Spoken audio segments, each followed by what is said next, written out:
અમદાવાદથી લંડન જતી air ઇન્ડિયાનું plane crash થયા બાદ રાજ્યભરમાં શોકનો માહોલ થયો છે. અમદાવાદથી લંડન જતી એર ઇન્ડિયાનું પ્લેન ક્રેશ થયા બાદ રાજ્યભરમાં શોકનો માહોલ થયો છે. રાજ્યના પૂર્વ મુખ્યમંત્રી વિજય રૂપાણીનું પણ પ્લેન ક્રેશમાં નિધન થતાં ભાજપ કાર્યકરોમાં દુઃખની લાગણી.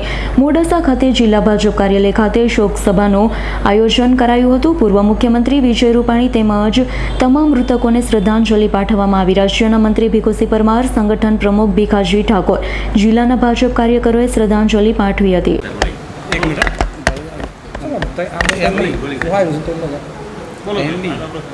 તારીખ 12/6ના રોજ અમદાવાદથી લંડન જતી ફ્લાઇટ પિકઅપ થઈ અને ગણતરીની મિનિટોની અંદર દુર્ઘટનાગ્રસ્ત થઈ અને એમાં ગુજરાતના પૂર્વ મુખ્યમંત્રી આદરણીય વિજયભાઈ રૂપાણી પણ આ જ ફ્લાઇટમાં હતા અને તેઓનું પણ આની અંદર દુઃખદ નિધન થયું.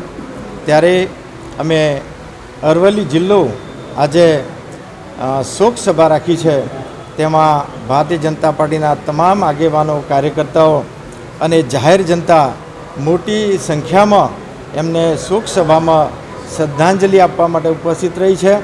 ત્યારે હું પણ માનનીય પૂર્વ મુખ્યમંત્રી વિજયભાઈ રૂપાણીને ખૂબ આઘાત સાથે એમને શ્રદ્ધાંજલિ આપું છું અને આ દુર્ઘટનામાં 274 જેવા જે લોકો એની અંદર પોતાનો અમૂલ્ય જીવ ગુમાવ્યો છે એમને પણ હું ભાવપૂર્વક શ્રદ્ધાંજલિ આપું છું. એમના આત્માને પરમ કૃપાળુ પરમાત્મા શાંતિ આપે એવી પ્રાર્થના કરું છું અને એમના પરિવારને પણ ભગવાન દુઃખ સહન કરવાની શક્તિ આપે એવી હું પ્રાર્થના કરું છું. જયદીપ ભાટિયાનો રિપોર્ટ, S9 ન્યૂઝ, અરવલ્લી. અમારી તમામ માહિતીથી અપડેટ રહેવા માટે જોડાયેલા રહો S9 ન્યૂઝ સાથે.